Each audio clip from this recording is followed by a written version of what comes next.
Hello my wonderful, beautiful friends. Guys, welcome back to r/MaliciousCompliance, where in today's episode, power-tripping Karen bosses are making unbelievably stupid rules. Managers are banning workers from leaving break rooms. One doctor dares OP to do something after repeatedly getting spam calls, and one OP follows their boss's exact orders and embarrasses the guy so bad. It's a wild lineup today as usual, so grab a drink, get comfy, and let's dive into these super satisfying stories.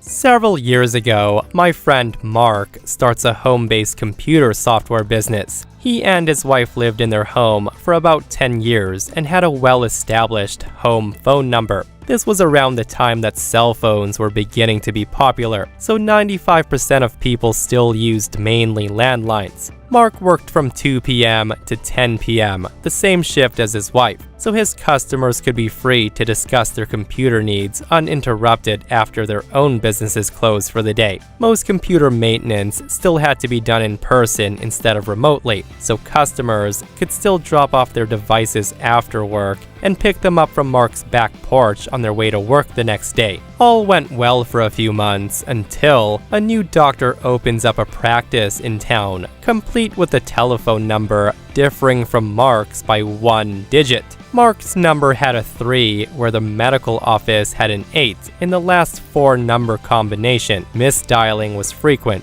At first, there were occasional calls, to which Mark would patiently redirect the caller. As time went on and the practice got more and more referrals from local hospitals, the calls began to come at all hours, 24 hours a day, weeknight holidays, you name it. It actually got to the point where Mark had to unplug the phone just to have a conversation over lunch with his wife and in order to sleep. It's also not ideal when you have 3 daughters of dating age out after dark. So Mark calls the doctor's office and asks them to please change their phone number so he and his family can get some peace and quiet, so he could build his own business to support them. Since he had his phone number longer, he felt the doctor should be gracious and change his number to a different one to stop the confusion.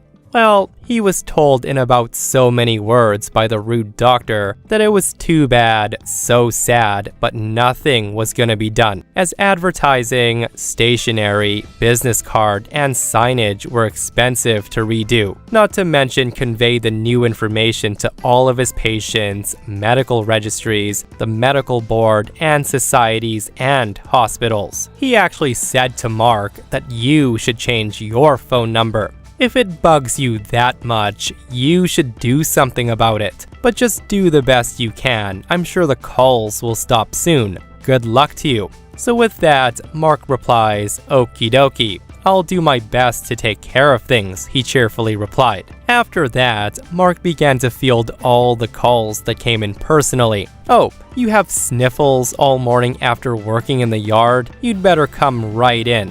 Oh, you start coughing every time you smoke a cigarette? You're gonna have to come on in. I'm not the doctor, but a temperature of 98.9 does seem a bit high to me. We'll see you right after lunch today. Oh, you're new in town and you have kids who need physicals and shots for school next week? It just so happens that we have an opening right now. No, don't worry. We can take all 5 of them at once, today." Whatever the problem was, he starts making appointments for each and every person calling. All were delighted to have such personal attention and prompt appointments. Mark did not deny anyone. He would say, "Sure, we take all insurance plans. Come right in." He also made routine checkup type appointments for 4:30 p.m. one Friday afternoon for about 6 different people. Bright and early the next Monday morning, the doctor calls and begged him to stop, to which Mark said, "I will if you will." The doctor had a new phone number before the end of the week. Yeah, no pun intended, but the doctor made a good call doing that, because we can all only imagine the crap storm day in and day out of dozens of people just showing up and not having appointments. What a savage compliance that was, but hey, the smug doctor did tell Mark to do something about it. And this next post, guys, OP's boyfriend teaches their smug boss a lesson.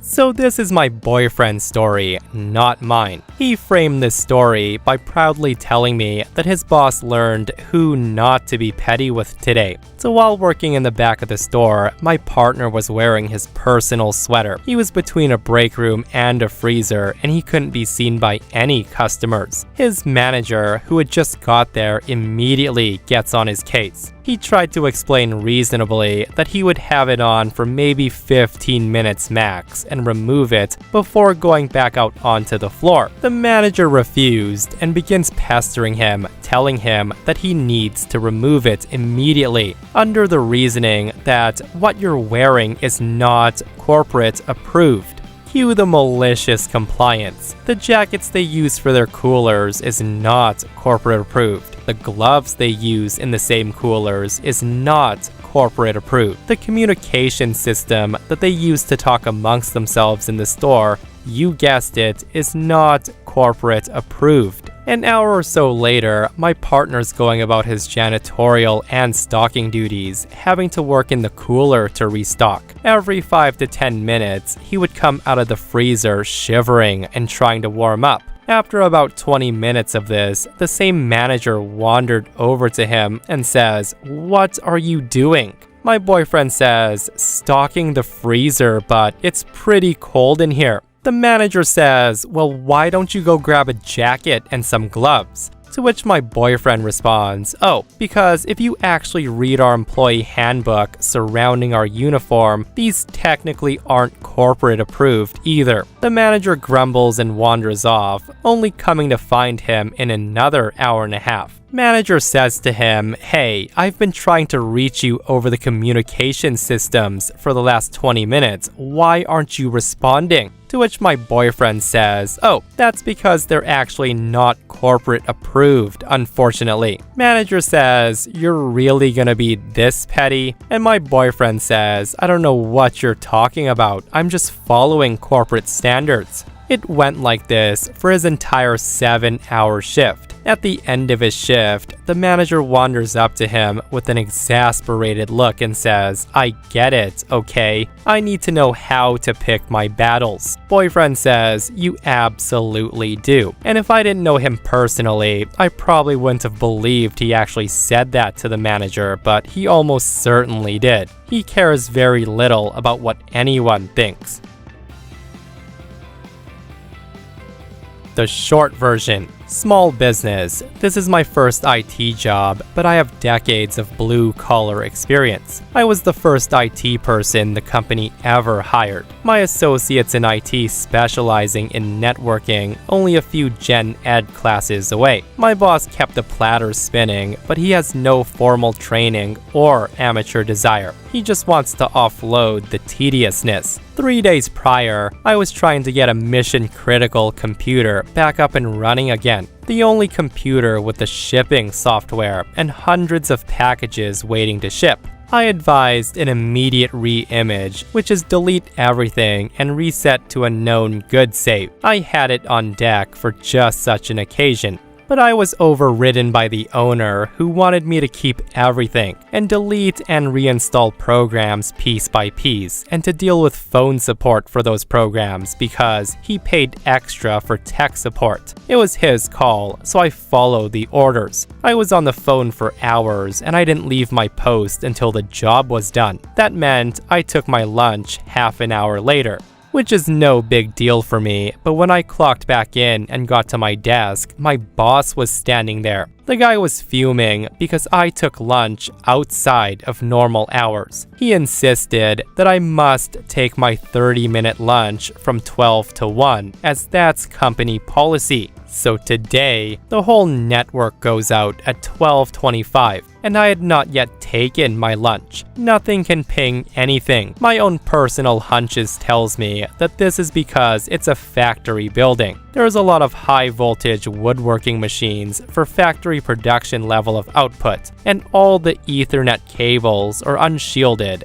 that's just my hunch. But I really can't do a damn thing because my company rents out the office space as a subletter, so we're not allowed access to the switches and routers. I have no admin access to the infrastructure, so I set up Wireshark to record, and a continuous command line ping and go to lunch. My boss is standing at my desk when I got back today, and he gives me a passive-aggressive, "The network is up, by the way," but he refuses to call me out further. I had the "I told you so" on deck though. Hey, gotta love it when useless bosses start implementing dumb rules and policies and it blows up in their face, right? Hopefully the boss got the point that day. But guys, you know what I think though? I think the boss's secret instruction to OP is that if things aren't going well, you don't get lunch. But the guy can't say that because it's illegal. And the next boss also implements a dumb break rule and has it backfire. So this happened a few years ago when I worked at McDonald's. The one I worked in was near a bunch of schools, so most staff was high school kids. As summer vacation started, we began having the trouble of an employee getting break and then spending their break eating their meal and conversing with their friends who were still working in the kitchen. It was having a seriously bad effect on productivity, as well as posing quite a few health risks. So our manager finally makes a rule that if you were on your break, you couldn't leave the break room until your break was over. This went swimmingly until kids went back to school. We then had a new problem. Short staffing during break cycles meant our ticket times would skyrocket during rushes. Management lifted the rules so employees on break could clock in early and help out with the rush. However, the district manager doesn't like the implication of employees working shortened or no-break shifts and forcefully reinstates the rule. They also doubled down by saying that employees who tried to work during their scheduled break would be written up and/or terminated for doing so. So cue malicious compliance. The date was 4/20, a day that nobody wants to be working any fast food place, much less McDonald's. We'd been getting slammed so hard from the open of the store that we called in extra help from other stores, including the regional and district managers. As the break cycle began, management was pleased with the sub-2-minute ticket times they had managed to maintain. A few breaks through and we were managing well, and then came my break. As soon as I sat down to eat, someone comes into the store and they ordered 47 double quarter pounders. And this was right after the fresh initiative where all quarter pounders were made fresh, so this was a minor panic. Immediately after the order, somebody in the drive-thru orders 75 20-piece nugget meals. The amount of panic in the kitchen was insane. I was comfortably lounging in a chair, browsing my phone, enjoying my meal, while the kitchen struggles to keep up with orders. As the ticket times began to soar, the management did exactly as I expected. The district manager comes storming into the break room, and he demanded me to end my break early and help in the kitchen. My response was very simple. I just said, "I'm sorry, but according to the rules that you made, I can be written up or fired for completing your request." I then continued browsing my phone, trying to enjoy the last 10 minutes of my break. The regional manager enters the room and said that he would personally terminate me if I didn't do the thing I wasn't supposed to do. The other employee who was on break with me immediately rose and clocked in, despite still having 10 minutes left on her break. I felt so good, sitting in my chair and continuing to ignore them. In the aftermath, the people who made the giant orders took what was made after half an hour, and they left with refunds for the unmade food, nearly $150 each.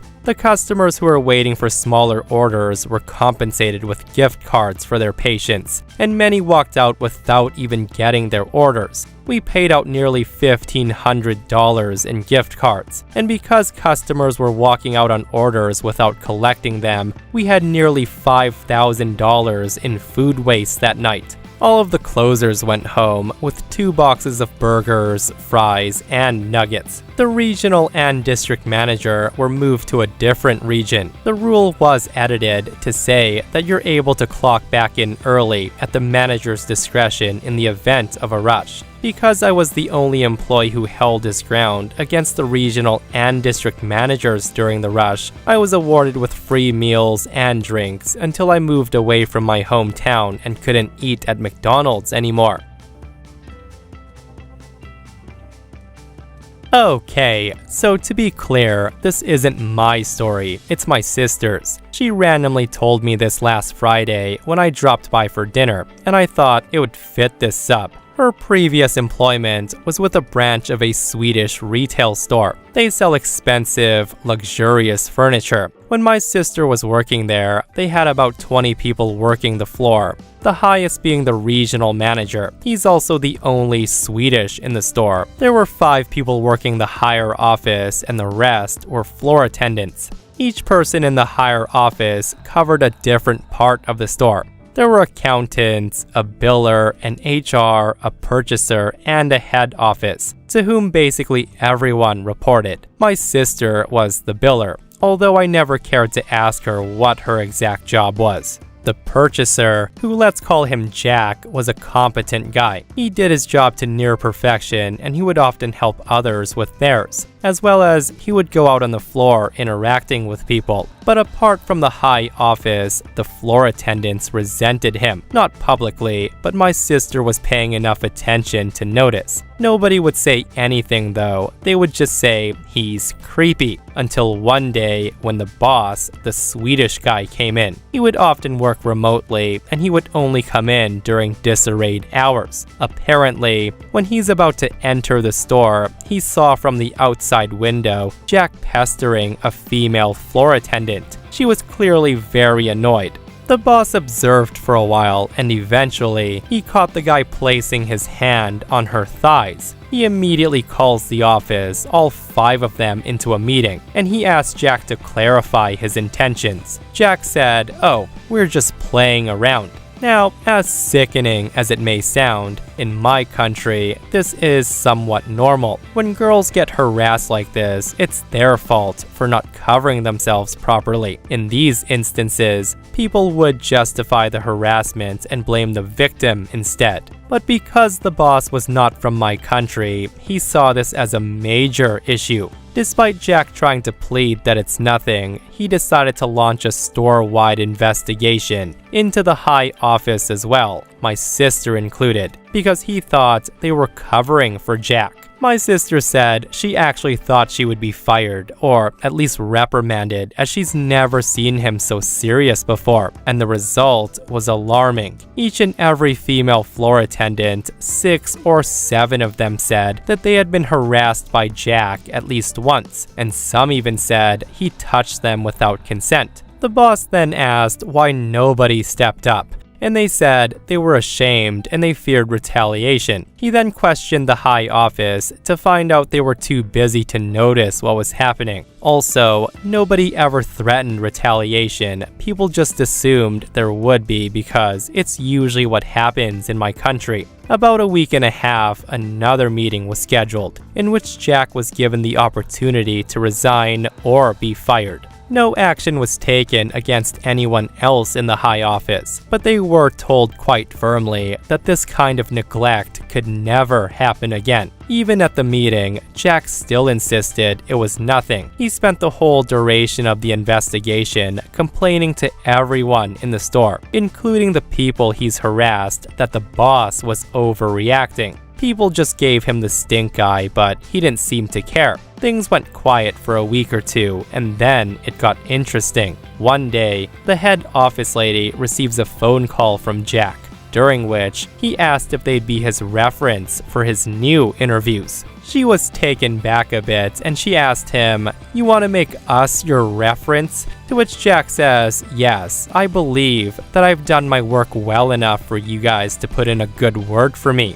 And it is true, he's very efficient. In fact, they had a hard time finding his replacement. They end up taking a portion of his work for months while looking for somebody suitable. The head office lady says to Jack, "But the thing that happened with you and the investigation." Jack says, "Oh, that, I'm sure it's nothing. Just tell the truth and I think they'll understand." The head office lady's baffled at this and she sputters and says, "But, Jack stops her right there and says, "Look, I won't ask for any more, okay? I'm putting you down as a reference. If somebody calls, tell them the truth. I'm sure it's nothing." Apparently, Jack still thought if people heard about it, they would agree with him. When she got off the phone, she was still stuttering. When everybody found out what happened, they were as well. No one knew what to do with it, so they informed their boss. He said, "That's fine. If that's what Jack wants, that's what he gets." So starting the following day, he'd come to the store every day. He also instructed everyone that if it's a call about Jack, it's to be directed to him. I also think I need to mention that after almost 7 years of living in Vietnam, he can speak decently enough. When the call finally came, the whole office stopped working and instead they were eavesdropping. There were some people from the floor as well. My sister said that they could only hear from his side of the conversation, but it's pretty easy to see the whole picture. All of a sudden, we hear the boss say, "Anything you need to worry about, huh? Oh, just that one incident that gave us no choice but to let him go." The other side then asks something, and boss goes on to say, "Oh, I'm sure he's told you, but he put his hands on one of our female employees without her consent." The other side then asks something, and boss said, "Yes, just once." He did pause at this before saying, "Just once that I caught him. Every other instance happened without my presence." The other side asks something else, and boss says, "Yes, I have the meeting record in which he agreed to resign in order for us to not take further actions. Yes, sure, just contact me via this number. If you want to know anything else, I'd be happy to help." 2 days later, Jack calls the head office lady again to ask if anybody contacted them for his reference. She says yes, and assured him that they were telling whoever called the truth about his performance. He said, "That's strange because I was rejected in my last interview. I wonder what could have been the reason." Seriously, with him being as dumb as he is, on top of being a creep, I hope the guy kept getting rejected and never found a job for the sake of others. But yeah, what a prime example of F around and find out. And this person says, just because you're as dense as a black hole doesn't mean everyone is attracted to you. So just a quick intro before I begin. I'm sharing this because the consequences that this individual faced were amazing, and they came about solely through his own decisions and actions. In fact, I warned him not to do it. So that said, several years ago, I worked as a local delivery driver for a steel processing plant. We would take stock units of plate and structural steel, and we would process them into parts our customers could use. Some processes, such as painting, would go to a third-party vendor and then come back to us for shipment to the customer. I worked on a set routine. I would deliver to the paint shop in the morning and bring back the orders painted the day before. While that trailer is being loaded, I would hook up another trailer and then deliver finished orders to a customer about 70 miles away from the shop. This delivery had a hard appointment time of 2 p.m. and I couldn't miss it. When I returned after making that delivery, I would finish the day with short deliveries or pickups as needed and then go home. It was an easy, stress-free job as long as I stuck to routines and made my appointments on time. Communication between departments was poor though, and it disrupted the entire process. For example, the scheduling department might think a certain production run had been finished and was gone for outside processing, when in reality, the production department hadn't even started the order yet. I spent a lot of afternoons driving around in an empty truck chasing phantom orders that I knew I never delivered because some office drone wanted me to check and make sure. Or I'd be running hot orders out to vendors that were overlooked during my morning trip. All that said, enter my main antagonist, one of the first shift production supervisors. I was constantly butting heads with him because the guy forever tried to hold up my truck for last-second add-ons. This wouldn't have been a big deal, except they almost always interfered with my 2 p.m. delivery, the one I had to be on time for. I kept explaining that I could do his errands in the morning or afternoons, but he can't mess with the middle of my day. He was arrogant and condescending with everyone. But the guy took a special dislike towards me because I wasn't in his chain of command, and that I wouldn't bend over backwards to accommodate his wants. It didn't help that my direct supervisor was a little man that avoided conflict at any cost. I end up taking a lot of heat from this production supervisor, even though he can't really punish me for meeting my other work obligations. Things finally came to a head when the supervisor comes up to shipping with a large order that needed to go to paint. I was about to leave for my 2 p.m. customer and I told him so, but I had room left on the truck. I told him if he wanted to load his parts on, I would deliver them on my way back from my primary delivery. But this wasn't good enough for him. These parts were behind schedule and they had to get painted immediately. He says to me if I deliver them in the afternoon, they wouldn't get painted until the following day, which would put him even further behind. To top it off, this order requires a special grade paint that had been mistakenly delivered to our company location instead of the paint shop, and it all needed to go as soon as possible. We began our usual back and forth.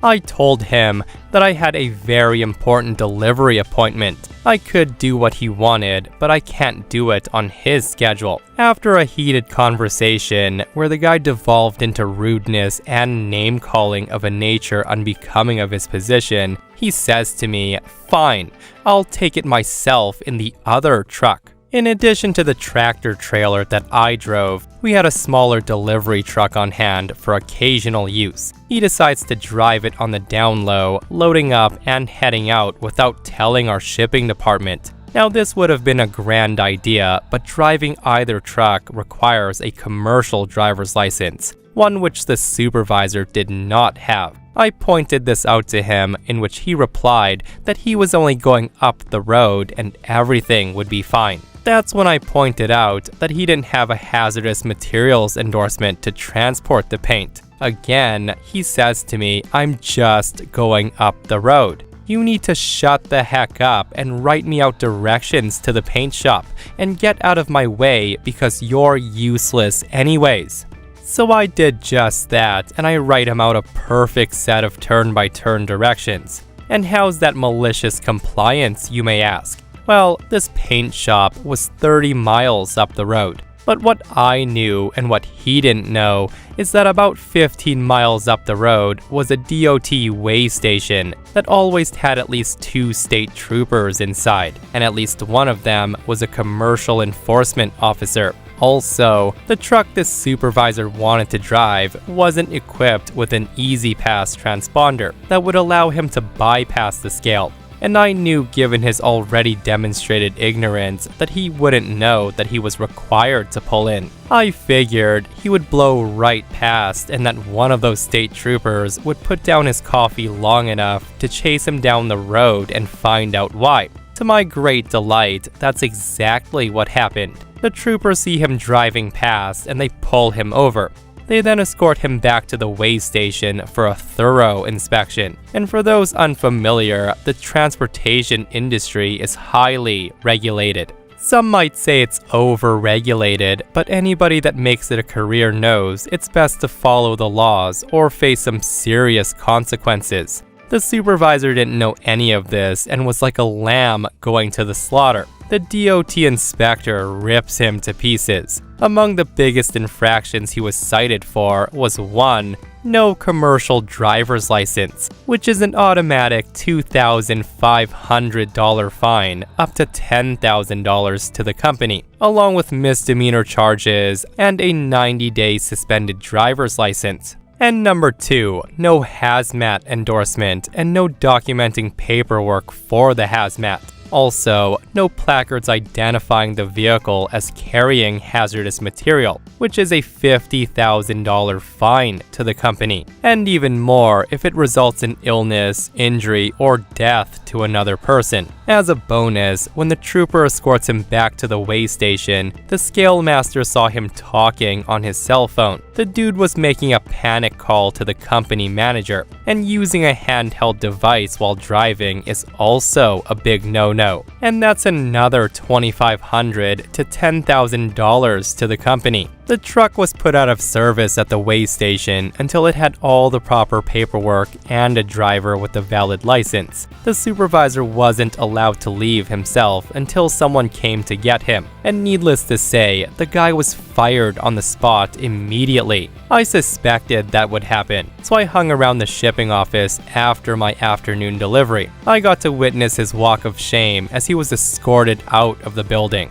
I was never officially told how much his fines were, but an educated guess puts it at thousands to him personally and potentially close to $100,000 to the company. I do know, however, that the company did take him to court and tried to sue him to recoup their losses, although I don't know the outcome to that. What a story that was, guys, and my question is that as a supervisor in that position, how was the guy so darn ignorant? But seriously, don't you just love it when a person in a position of power destroys their own life by not listening to somebody that's, quote, effing useless? And the top comment of this post says, "You should have gone to management and explained that you told him what he was doing was illegal and that he ordered you to shut up about it. They would have loved you as the person who made it clear that everything was his fault in court and that he willfully violated." And with that brings us to another end of r/malicious compliance, guys. I hope you enjoyed today's stories. If you did, hit that thumbs up.